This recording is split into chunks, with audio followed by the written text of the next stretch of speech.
Physician, virologist, and biological warfare defense specialist Dr. Stephen Hatfill is here to tell us everything we need to know about this new coronavirus, COVID-19, and its intrusion into our daily lives. Thank you for joining us, Dr. Hatfill. As a wife, mother, and daughter of older parents, I am filled with gratitude that you have joined us today.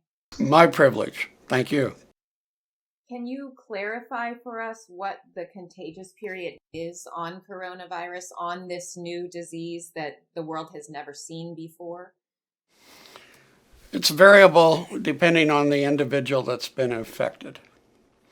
Normally with these things, and I don't have the data to show this yet, but normally in these things, if little kids get infected, they secrete a lot of virus into the environment.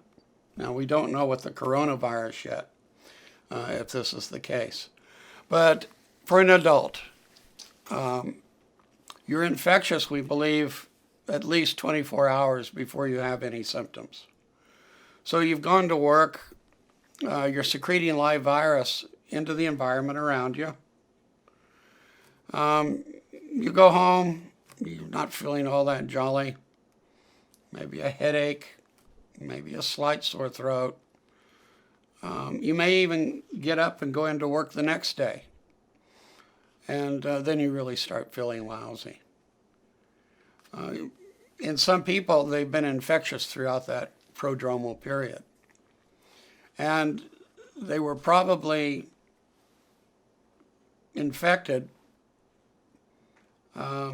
several days before. You see, when you're infected, the virus has to gain a foothold in your body. And you don't really feel it as this is starting. But once you reach a certain number of cells that are inside your body, in your nose or your airway, that are infected, then of course they're secreted out into the environment. So incubation period is referring to the time you were exposed to the virus. You either inhaled it or you touched a contaminated surface and rubbed the mucous membranes of your eye or nose or mouth, and the time that you start to have overt symptoms. So this is a strategy for the virus. It's not alive, it's just a collection of proteins and nucleic acids with a fat envelope around it. But it behaves as if it's alive. It can mutate, it can change. It's nature's ultimate parasite. It can't even reproduce unless it infects a human cell or an animal cell and hijacks its molecular machinery to make copies of itself. The ultimate freeloader. The ultimate freeloader. If someone in a household is diagnosed and they've already been interacting, are the members of the house already exposed based on what you just said about the contagious period? And does isolation even make a difference at that point? It's a good question. Have they been exposed? Yes, most definitely. The whole family's been exposed. Will they develop an actual active infection? That's subject to a couple of other different factors. Have the children been you need a certain amount of virus to establish an infection. If you've not had those number of viral particles, and it varies from virus to virus, you may get a subclinical infection. Your body quickly fights it off, and you're immune, and you don't even know you were exposed. But for communicability and public health, we have to assume, yeah, you've got it, and you could be in what we call the incubation period. So at that point, does isolation make a difference? Does one member of the household need to isolate from the other members of the household?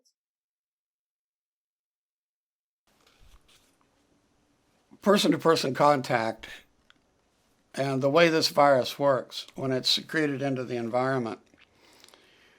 If the individual's coughing, it's released as droplets. But some of those droplets are small particles in a size, it's incredibly small. It behaves as a gas. It's 1 to 5 microns in diameter. And it can stay suspended in the air for a couple hours. If their hands were contaminated and they touch a surface, there is no 3-second rule in medicine. It's an instant viral transfer if somebody else touches that surface and then rubs their eye or their mouth. So it's not just the patient, it's the surfaces and everything around them. What we do if an individual is infected, it's essential that we go by and do case contact tracing. And that is everyone in the outside world that they've come in contact with and their family at home, we quarantine them until they can be tested and we're sure that they didn't pick up an active infection. Could you briefly tell us why the world needs virologists right now and how they are critical to the containment effort of coronavirus? Well, beginning around the mid-1990s, something unusual began happening in the world. And this was the appearance of brand new infectious diseases that science, medicine have never seen before. This has been an increasing phenomena. We're now getting 1 to 2 new infections every year. And it's a result of man's high density and expansion throughout the globe. It's a phenomenon that's going to continue into the 21st century. Wow. Thank you for sharing that. So when we're talking about isolation in a home, what people are speaking about is actually isolating the entire household, not just one member of the household. Everyone must be quarantined if one person suspects that they may be ill. Yeah, essentially. And this is why if we don't have a test available, then we have to do it the old hard way. And that's keep them quarantined until the incubation period has had time to pass. And this is difficult for a new virus because we may not be certain just how long this incubation period is. Some of these things can be up to a month later. Now, I think the coronavirus is roughly around 21 days now, if I'm not mistaken. 14, possibly as short as 5 to 7 days sometimes for incubation. So there's a number of factors. Some of these we don't really understand yet. But until we can do testing and certify them that they haven't been exposed, then you have to keep them away from others. Now that so many people are actually self-quarantining due to the states of emergency around the country, and more people are ordering their supplies from Amazon, they're ordering their groceries in, how safe are we to pick up those bags and those packages off of our doorsteps? Is there a way to protect ourselves as we reach out and pick up those bags and packages? You need a certain amount of virus to infect you, about 500 viral particles. If that bag has been out in the sunlight, even for very, very briefly, that virus is dead. The ultraviolet light and sunlight destroys its genetic material. It welds it together, so it's non-functional. Being outside the body is an unnatural state for any virus. It can tolerate it. Our airborne transmitted viruses can tolerate it for a short period of time. But the minute the virus leaves the body, there's a lot of things that start working against it. The oxygen in the atmosphere rusts it, like it rusts metal. It oxidizes the outer part of the virus. The humidity in the air exerts a pressure on the virus, an osmotic pressure that makes it want to fall apart.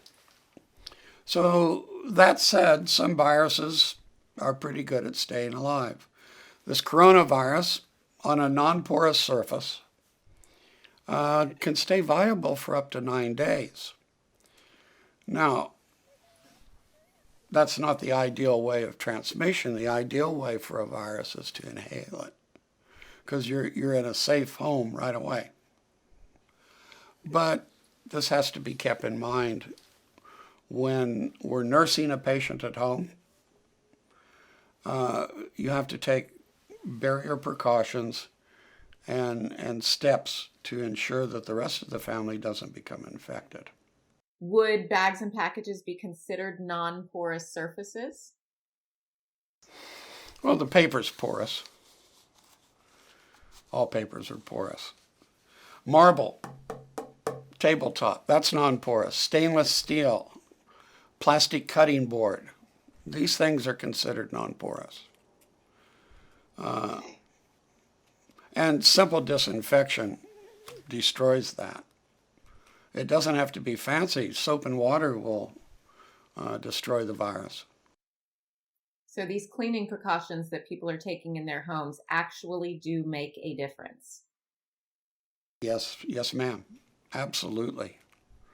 If you've got a little one that's sick, they're sort of confined to their room, if that's even possible. And when you go in, you have to take certain measures. You need to wear an apron, full-length apron, and have flip-flops that you leave in the room, and constantly wiping the surfaces down with a disinfectant, Purell or soap and water or alcohol. And you really have to take some measures. And if you can get a mask onto the little one, it helps to reduce the contamination. They'll cough, but the cough doesn't get out through the mask very well. And using the toilet. There's, unfortunately, in the stool, there's a lot of virus from an infected patient. So they need to use their own bathroom. And then you have to go in and disinfect it when they're done. Because when you flush the toilet, you generate a little invisible aerosol with virus in it. So just, you go to the hospital and they say, well, you're not sick enough, take the child home. Well, you have to make sure the rest of the family don't get infected as well. And with little ones, they can, as you know, they can be quite difficult sometimes. So what I would like to start seeing on TV is that purple dinosaur that's so irritating wearing a mask, or Elmo wearing a mask, because you take your kids in for their shots, the immunizations, and they don't like masks, they don't like doctors, you know. And now everybody's wearing a mask, it's scary for them. So it's a good idea to get them used to this. You know, masks are fun, right? Let me put one on you. Wow. These things have to happen. We need to normalize the things that you we need have to normalize. Exactly. And Yes. and detune them. Because if there's too much new things happening, the little ones, they don't know what's going on and they get scared. That's wonderful advice. Thank you so much. So it is possible, if we are careful, to care for our loved ones without getting infected ourselves. You can. You need some equipment and you need some common sense. You're not going to put a whole trash bag over your head. But this disposable thing is not a good idea when everything's manufactured overseas. Now, great steps are being taken to bring a lot of this critical stuff back to American soil, because essentially it's a matter of national defense, being able to handle an epidemic disease. So people are taking this extremely seriously. Can carry the virus on your clothing and on the soles of your shoes. Or the soles of the shoes especially. On the clothing, if it's an aerosol droplet, once it touches the material, it'll kind of bind to the material. So as long as you're not flapping your coat and everything, you're fine. But the minute you come home, you need to very gently jump into something else, and that needs to carefully go to the washing. Soap and water will kill this thing right away, one cycle. And take your shoes off at the door. Okay, very, very important. I get yelled at a lot. removing your shoes at the door. It's good to know that even you don't always follow the advice. We're all in this together, aren't we? We all are. It's worse for me because I know what's happening. That's so great. In terms of our children and our little ones, our kids, as you were saying, it's hard to keep them indoors. It's hard to keep them quarantined in a room if they're not feeling well, if other family members are not feeling well. Is there a safe way to let our children play outside, to play on the playgrounds, to go to the park without exposing them to the virus? One, you can teach them. If they touch something, disinfect their hands. Make it a game. I can disinfect my hands quicker than you. No, you can't. If they're outside, they're fine. Again, sunlight kills this virus very quickly. Again, the humidity in the air. It's when you're indoors in a controlled environment that's dehumidified and temperature controlled very precisely, no swings of temperature. Places like inside a hospital where the virus has, it's kind of a nice home to be. So outdoors, things are a little rough. And on the playground outdoors, staying your distance from other classmates, never touching your face while you're outside, and constantly disinfecting your hands. With some adult supervision, you'll get away with that. Wonderful. So sunny days are the best? Yeah. Oh, for everybody. Everybody likes For all of us. Not so good for the viruses, but the best for us. Viruses don't like sunlight. That's fantastic information. Thank you so much. So when a person does touch their face, if a child does touch their face, can the virus enter through the mouth, the nose, and the eyes? There was a recent paper from a Chinese doctor. And we know this is the case in influenza.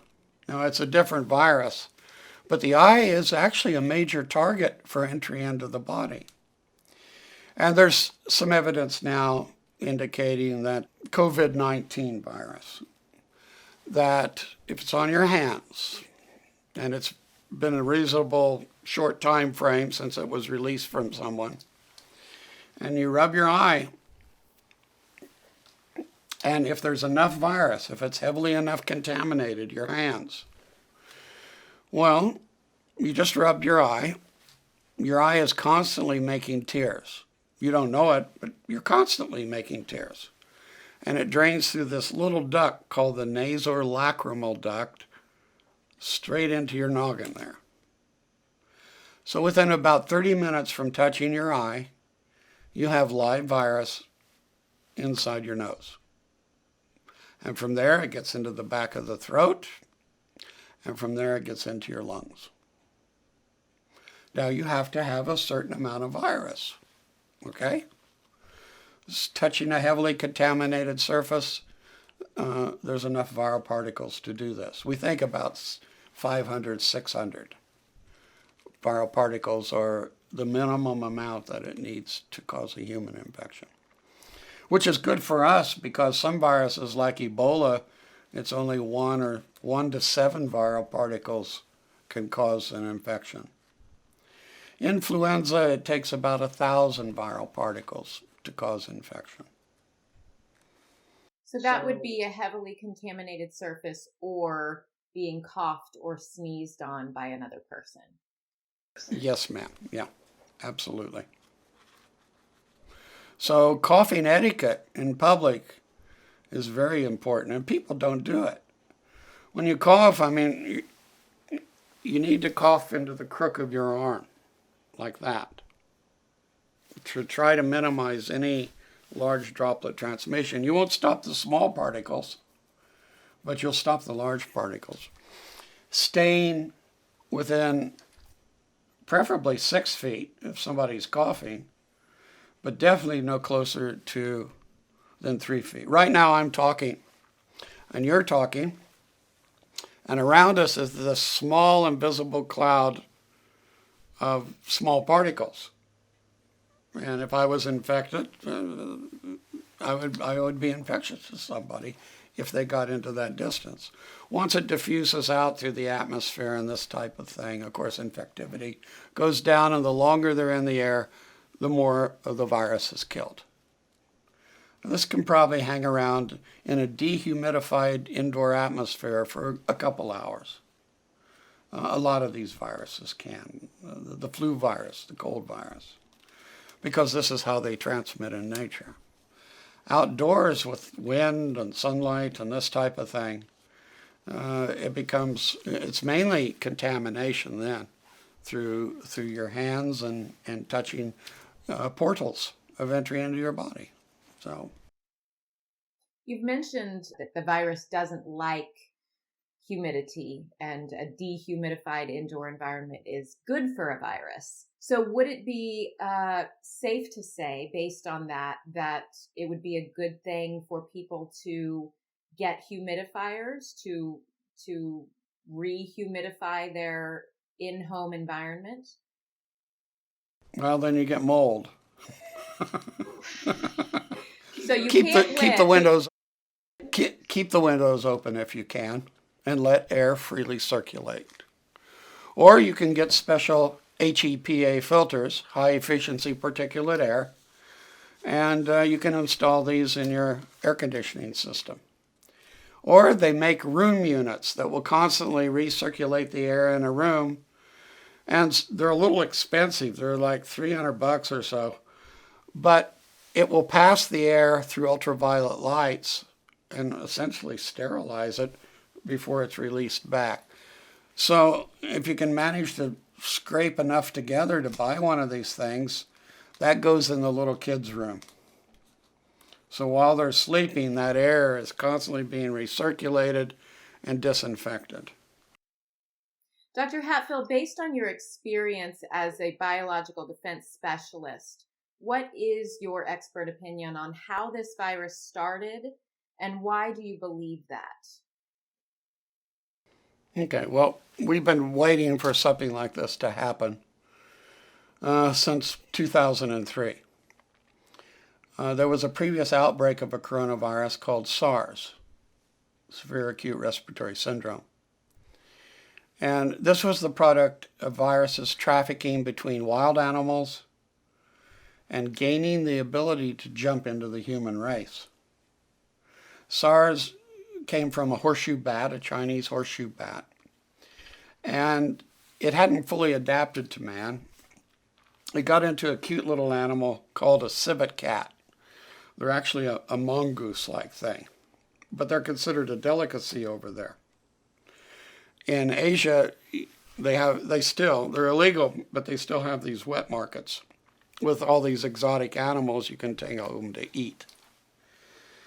And of course, they're all crammed together in cages, and any viral infections they have, the viruses is jumping. We call it viral trafficking, because most viruses are pretty species specific.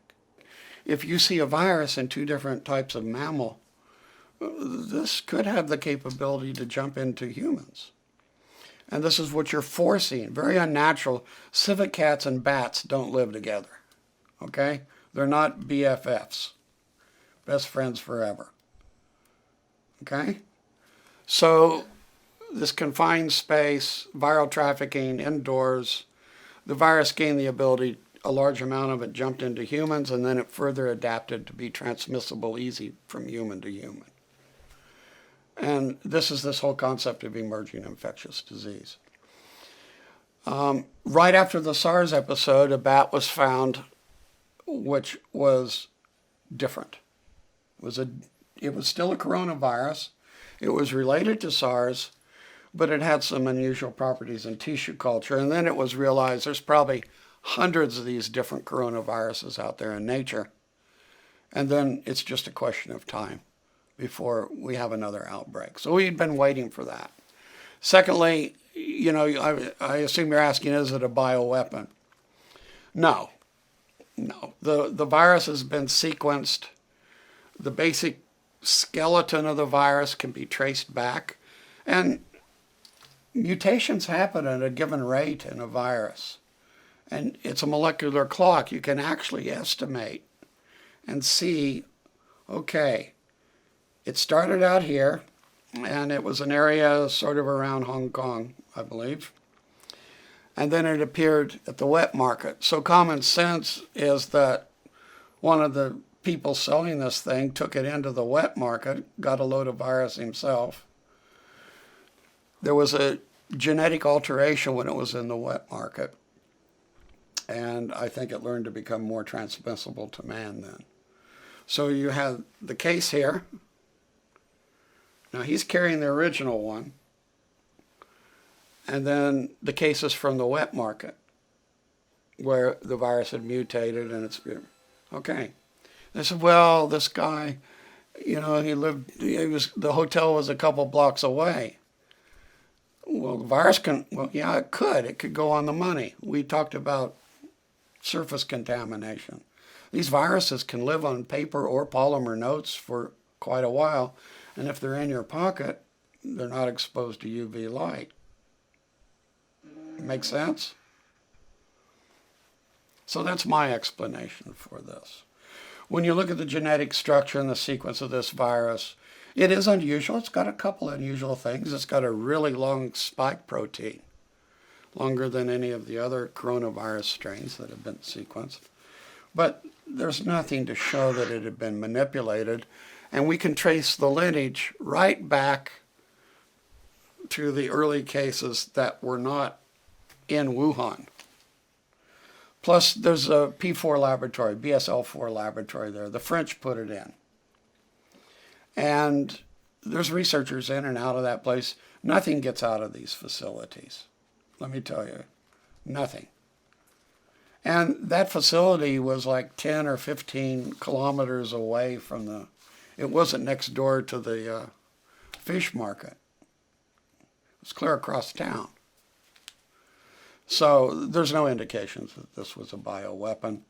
The fact we were expecting it, the fact that the genetic sequence, we can trace pretty much back how this whole event happened.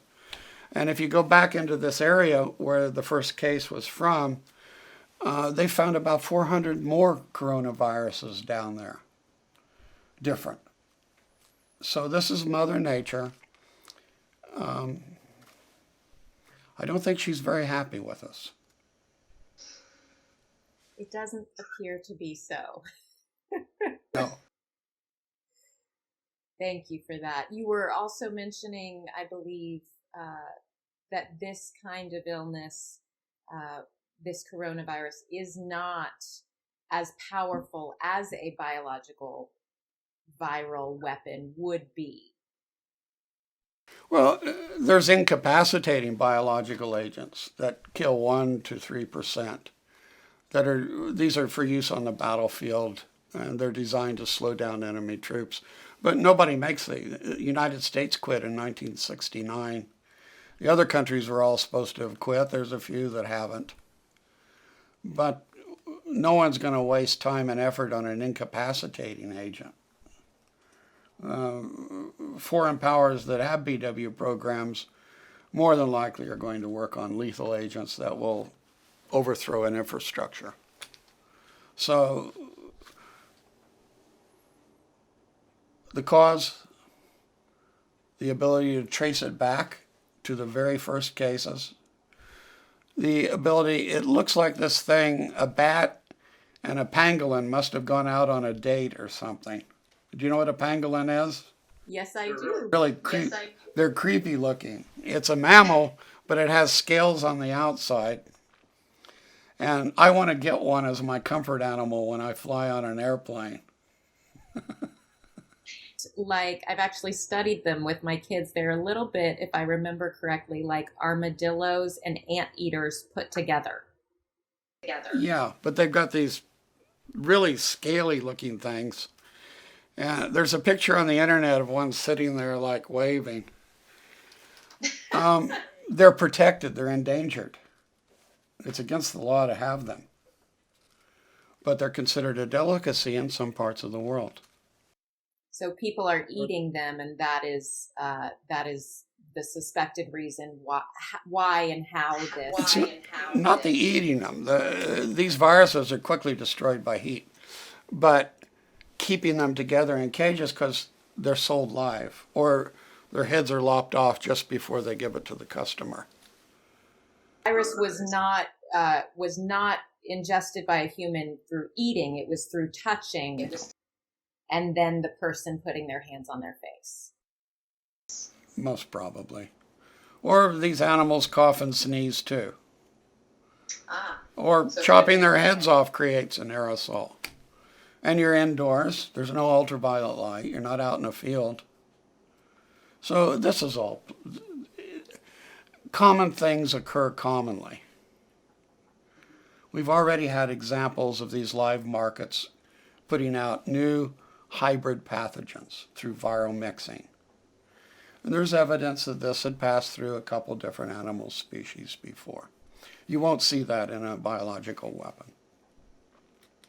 Thank you for that clarity. There's been some information going around that that people are hoping that warmer weather coming will break down this virus, will halt it.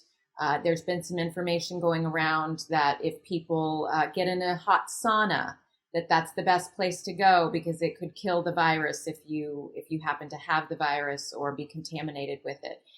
Is that a correct assumption? No, it's complete nonsense. Singapore is still battling the virus. It's midsummer in Singapore. The weather, if you've been there, it can be very oppressive, the heat. No, it doesn't work that way. Drinking hot drinks all the time. One of the scientists in France has said, oh yes, and drink hot water and this and that. Nah. You can. Heat will kill it. But it's going to scald your mouth. Okay? Yes. High temperatures, the virus gets a little looser.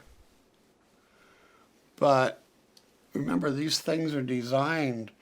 The pangolins come from Malaysia. Malaysia's beastly hot in the summer. This virus wouldn't get very far by aerosol amongst the pangolins if temperatures really killed it off that quickly.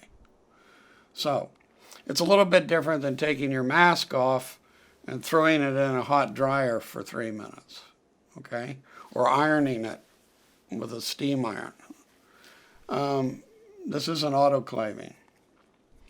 So environmental temperatures really... Now I will say, Arctic temperatures do preserve these things. Very, very cold temperatures facilitate the virus hanging around longer in the air. Also, Arctic temperatures, what's happened to the humidity? It's frozen out on the ground.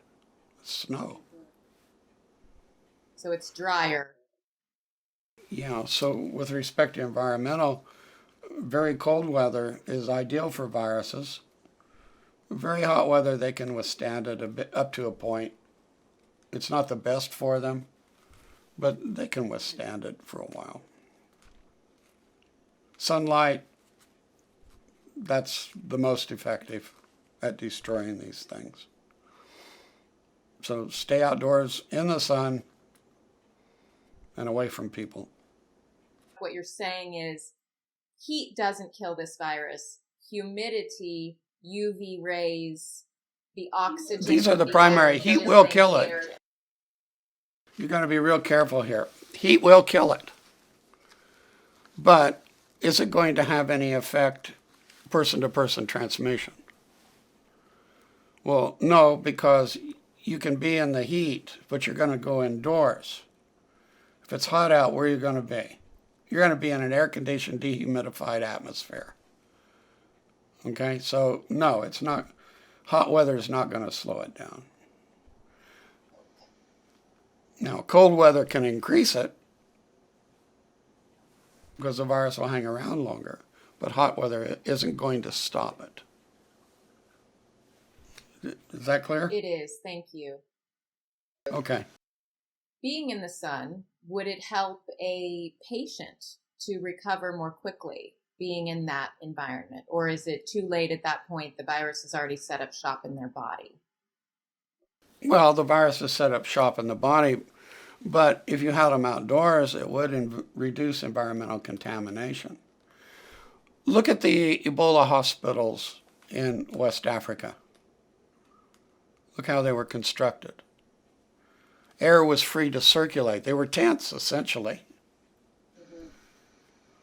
They were subject to atmospheric humidity. There was sunlight everywhere on the outside. These are the type of hospitals you want for a communicable disease, not the indoor, environmentally controlled atmosphere. You want it open. I've got a whole mass of virus here, but if I put it up in the air, it's going to dilute out.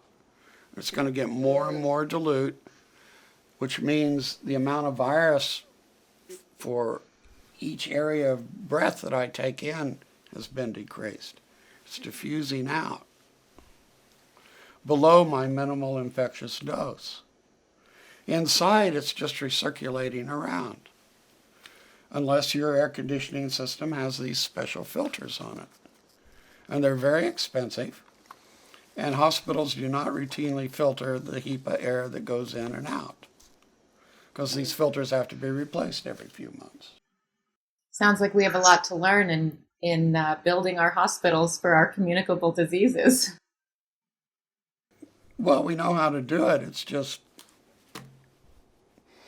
there's never been the urgency. And we're out of time now. This is going to run its course, so we'll see what happens. Is it really still safe, do you think, for people in the community to go to the local coffee shop and have coffee, to go to their local restaurant and eat, or should we be pulling back from those things at this time? We should be pulling back from those things at this time. I'm sorry, I like to go out and eat. I like to go to the movies, but not for a month or so. And if you're riding mass transit, well, there you go. And it's just not practical to sit there and wipe everything down with an alcohol-based wipe before you sit down. You need, did you ever see The Big Bang Theory? Yes. Sheldon Cooper had his bus pants that he would wear when he rode the bus.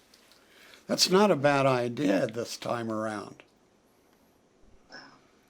Remember, we said you should wash your clothing immediately when you come home from work. And go take a shower. So, in case the virus is on your hair or on parts of your neck. Yeah. Are these extreme measures? I don't know. If I've got a 1 to 2% chance of dying from a virus or getting really sick, and this virus makes you sick for a couple weeks, you'll live. I mean, most people live from the infection. Some people don't even know they have it. But how do I know that roll of the dice is going to affect me that way, or how much virus I got into me? So are they really that silly of precautions? Well, no. You weigh what you have to lose with what you have to gain. And if taking your shoes off when you come into the house is a gain, well, you probably should be doing that. Yeah. Agreed. Things are being addressed. I think there's 5 vaccine candidates. I mean, incredible. But it takes some time because you can't put a vaccine out there unless the benefit you get is worth any possible minor side effect. You can't legally do that, or morally. And it's the testing and certification that takes so much time. You can only do so much with animal tests or cell culture tests at this stage. That's the level of our science. Eventually, you have to go to phase 1, 2, and 3 clinical trials. And this is where it takes the time. And very often, I'll show you dengue fever. It's a really nasty thing, transmitted. And there's these huge outbreaks every couple of years, 200, 300,000 cases in South America. So they've been working a long time on a vaccine. They finally got it out there. It's undergoing large scale, and it was really hurting people, and they had to stop the trial. And this was after quite a bit of work on this thing. So you've got to be sure that this is as safe as possible before you even start your clinical trials. And it takes time. Not making the vaccine, but making sure it's safe and that it's effective. I think your flu shot this year was only about 50% effective. The virus changes. Right now, it takes us 6 months to make a flu vaccine. Well, that time's been cut down now with new technology when it gets into widespread use. But the virus has changed in 6 months. They're moving ahead I see a little bit from the sides, and I've never seen anything move this quickly. The fact our drugs are made overseas, virtually all of them, that had fallen under the radar. This is rapidly being addressed and at a breakneck speed. We'll get through this. I'll tell you when it's time to lose your mind. Okay? It's not yet. It's going to be a little rough. This virus has a predilection for the older population, over 50, which I think are youngsters. But it may take a toll on our older generation. The kids seem to be doing pretty well. And adults in their middle years, most of them will get over this. Thank you so much for giving us so many practical steps that we can take, each of us in our own homes and with our own families, to help to deter the spread of this virus. Yeah, I hope it's some help. We hope that everyone who's been watching will be informed and stay well. Stay well.